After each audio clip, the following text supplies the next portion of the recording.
Okay, so get ready because we are diving deep into this whole world of modern standard Arabic or MSA. It's like you hear it on the news, maybe see it written, but like, do we really know this language? You've been looking into this, and gotta say, I was super interested in your notes. Well, you came to the right place. I've spent years, really getting into Arabic and its history, and MSA is like this puzzle box everyone wants to unlock. Let's crack it open then. Some of us might be thinking Arabic is Arabic, so like, why even say modern standard? What makes it different? That's a great question because it gets to like the core of what is MSA. It's the official polished version of Arabic used across the Arab world. Think news, newspapers, anything official, education, really anytime they need a clear, consistent form of Arabic that everyone understands. So like the formal version of the Arabic language. Yeah, Yeah. exactly. And this is what makes it so interesting. Even though it's used in all these formal situations, it's not typically anyone's native language. Wait, hold on. People don't just speak MSA at home. That's crazy. So what do they speak? Okay, so that's where diglossia comes in. It's this super interesting thing in linguistics where you use different forms of the same language based on like the situation. So in lots of Arab countries, people grow up speaking their local everyday dialects, and these can be super different. But for formal stuff or when they're talking to people from other areas, they switch to MSA. It's like a secret linguistic handshake, which actually makes the history even more interesting. Where did this idea for one standard Arabic come from?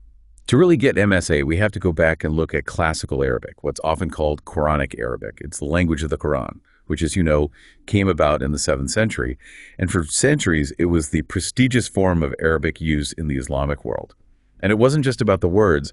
Scholars really wanted to make sure that the language was spoken and written in a way that preserved the Quran's message. Like the OG grammar police, making sure everything was perfect. Exactly. People like Abu al-Aswad al-Duwali, who's seen as like a founder of Arabic grammar, and Al-Khalil ibn Ahmad al-Farhidi, he created the first big Arabic dictionary, were so important in standardizing and like codifying the language. What they did made sure the classical Arabic stayed consistent over huge distances and long periods of time. That's incredible how influential that early work was. But, gotta ask, my notes mention Napoleon. I'm no history buff. But what's a French emperor doing mixed up with the Arabic language? Okay, so this is where it gets interesting. Even though Napoleon was only in Egypt for a short time, like his invasion in 1798 had a huge impact on Arabic. See, Napoleon brought the printing press. Oh, wow. Yeah. And even though it wasn't used for a bit, Muhammad Ali Pasha brought it back. He knew how important it was. And this is a big deal. Because now you could print in Arabic way easier. I'm seeing the connection here. You got it. Before, making anything written in Arabic took forever. But then with the printing press, boom. Books, pamphlets, and really importantly, newspapers could be made so much faster. And the first Arabic newspaper, Al-Waqai al-Misriya, started in 1828, right after that printing press came back. Think about it. To reach people all over, they needed a standardized Arabic everyone could read. Newspapers like the social media of the time played a huge part in changing how people wrote and probably how they spoke in formal settings too. Totally. But it wasn't just the printing press. Having more people who could read and getting info out led to this resurgence of Arab nationalism, right? People realized their shared language and culture. And this, in turn, really pushed for education reform, like late 19th, early 20th centuries. Yeah. They wanted Arabic-only schools, partly a response to the Ottoman Empire and wanting their own language back. Okay, so we've got the Quran and classical Arabic. Napoleon shakes things up with the printing press, then newspapers, more literacy, and this focus on Arabic in schools. Phew. Sounds like what we call modern standard Arabic it's like really connected to its classical parent. But then, why even have the two? My notes say that people who speak Arabic usually think of both as part of Fundi Arabic. Help me out here. I'm lost. It's a question that trips a lot of people up. You see, for native speakers, it's not really about two different languages. They think of it as this, like continuum, a language that's changed over time naturally. But for us, especially linguists, these terms, classical Arabic, modern standard Arabic, they're useful for studying it. Imagine a family tree, you have the ancestor, classical Arabic, and then MSA, which has inherited a lot of its features, but also has its own style. So MSA is like that modern descendant, got the family looks, but with its own flair. Can you give us some examples of the differences? For sure. One big one is grammar. Now, we'll get too technical here, but think of it this way. MSA is like how we speak English now, while classical Arabic is like Shakespeare. We can get the gist, but we don't talk like that every day. Right. We've simplified things over time. Exactly, and MSA shows that. But it's not just grammar. MSA's had to, adapt to a changing world, right? It's got all these new words for modern things. Okay, new grammar, new words. Like what? Take the word film. Aeon. That idea just didn't exist in classical Arabic, so MSA had to come up with a word for it. Even how lists are written is different. Classical Arabic like that A and B and C thing, but MSA uses A, B, and C just like we do now. Subtle, but important. Interesting. Like MSA is the cool younger sibling, still family, but willing to try new things. But even in families, you've got your quirks, right? I read that MSA has some regional variations. Tell me more. Oh, this is where it gets even more interesting.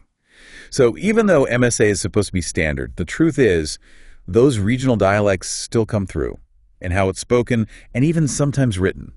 You can't just erase hundreds of years of linguistic history. So even when we try to make language the same, it's still got that human touch. Love it. For sure. And it can cause problems. Like Al Jazeera, that news network, they actually tell their broadcasters to change how they pronounce some things so that everyone understands. Really? Like, what kind of changes are we talking? Well, they especially work with their Egyptian broadcasters to adjust how they pronounce certain letters to make it sound more pan-Arabic. Yeah. It shows how tricky it is to balance these regional ways of speaking with this idea of one standard language. It's like they're creating a neutral MSA. This is fascinating. All this talk about pronunciation makes me wonder. And those questions take us to the core of what MSA is. But we're actually out of time for this part. Don't worry, though we'll be right back to this in part 2. So before, we were talking about that journey of modern standard Arabic, from classical Arabic to the printing press, and how it's always changing between regional differences and trying to be, one language. Where's MSA at now? My notes say something about its future, like maybe it's uncertain. People ask about that a lot. I mean, MSA is still really important. Think about it. It's the official language for 22 countries in the Arab League. Education, the news, books, government stuff, it all needs MSA as that, common ground. So it's still the thing that connects all that communication in the Arab world. Absolutely. Especially in formal settings. And, when people from different areas need to understand each other, just like we said. But, and it's a big but, globalization is a challenge for MSA. You mean like English and how much influence it has? I can see how that could be a problem. Yeah. Exactly. English is everywhere, right? Science, technology, international business. We're even seeing universities, especially in the Gulf, switching to English as the main language for teaching some subjects. And people who care about MSA's future, they're worried. There's this, a tug of war going on. English on one side, MSA on the other. And younger people must feel it even more, right? They're growing up in a world that's way more connected. You're totally right. There's definitely a trend, especially with young Arabs, more in the Gulf, to use English more and more. Actually, there was this survey back in 2017 of young Arabs, and a lot of them said they felt better using English every day than Arabic. It's complicated, though. Lots of things playing into it. So it's not just that English is easier. There's a whole cultural thing, too. For sure. Language isn't just about saying stuff, right? It's tied up with who you are, your culture, your background. And for many people, keeping the Arabic language alive in all its forms means holding on to those connections. Especially with Arabic and how much history it has, its literature. We talked about diglossia before, how people switch between dialects and MSA. Even if they don't speak MSA at home, it's still this important connection, right, to their shared language. That's a great way to put it. Imagine someone from Morocco talking to someone from Oman. Their local languages might be completely different, but because they both get MSA, they can understand each other. That's huge. It shows how powerful Arabic is, how it brings people together, even with all these new challenges. It's that tension we were talking about. How do you balance this global world with languages like English being everywhere, with this need to keep a language alive that has so much history and cultural importance? There's a million-dollar question. Linguists, cultural people, they're all debating it. Some say languages just change. It's natural, it's what they do. So if MSA has to change to stay around, fine. Others say we have to do something, focus on Arabic language learning early on and use it in more places, even where English is king now. So find that balance between respecting the past and being real about the future. Make sure MSA matters to the next generation. Exactly. And that's what makes this whole thing so interesting, right? It's not just words on a page. It's about how language makes our world and how we make language. Which makes me think of something, especially since you're interested in this topic. Go on, tell me. So we're more connected globally. The lines are blurry, right? How can languages, like MSA, change and be okay, but also keep what makes them special, their history, their character. No easy answers, but worth thinking about. You got that right. Gonna have to give that some thought. Yeah. But that's what's great about these deep dives, right? It's not about getting answers handed to us. It's about having those aha moments, like seeing something in a new way. Totally agree. That's what makes learning about language so interesting. It's a look into how we think, how we talk to each other, how we see everything around us. Like you open up this whole, I don't know, like a Pandora's box of language stuff. And that's a good thing.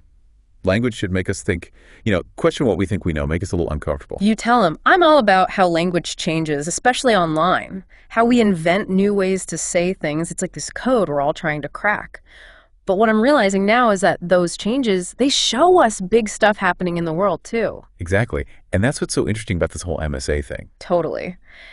This deep dive has been like mind-blowing. Those beginnings with classical Arabic, the printing press changing everything. And now, where MSA is, it's obviously a language that's always moving, figuring out its past and its future. And it reminds us that language isn't this dead thing. It's alive. It changes, just like the people who use it. So true. Thank you so much for being our guide in this crazy world. I feel like I get Arabic better now, but also like the power of language, just how complicated it all is. But wait, everyone, we're not done yet. One more part to go on this deep dive, so don't go anywhere. Back for more on Modern Standard Arabic.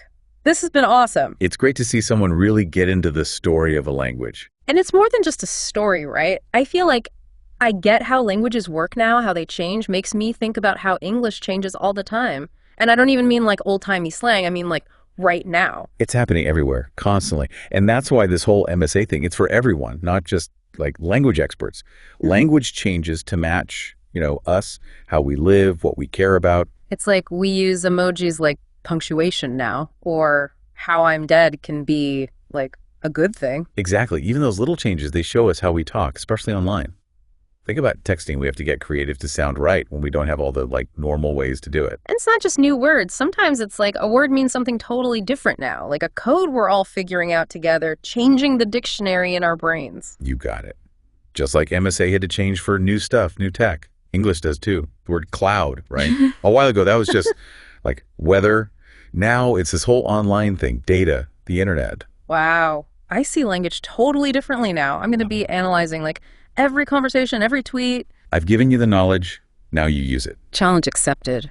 Seriously, this has been amazing. Classical Arabic's beginnings, that printing press revolution, and now, where MSA is always changing, looking back and ahead at the same time. And that shows us language never sits still. It's alive. It changes just like us, the people who use it. I love that. Thank you so much for guiding us through all this. I really get Arabic now, but even more, I get just how amazing and complicated language is. What a deep dive this has been. We've gone from the ancient origins of classical Arabic all the way to the ever-evolving world of modern standard Arabic. It's been mind-blowing. From Napoleon and his printing press to the internet age, we've seen how language adapts to the times while holding on to its roots. And who knows what fascinating twists and turns await Arabic in the future. It just goes to show that language is never a finished book. It's a story that's still being written. So, to our amazing listeners, a huge thank you for joining us on this incredible journey. Keep those language-loving brains fired up, keep asking those questions, and most importantly, never stop exploring the amazing world of language.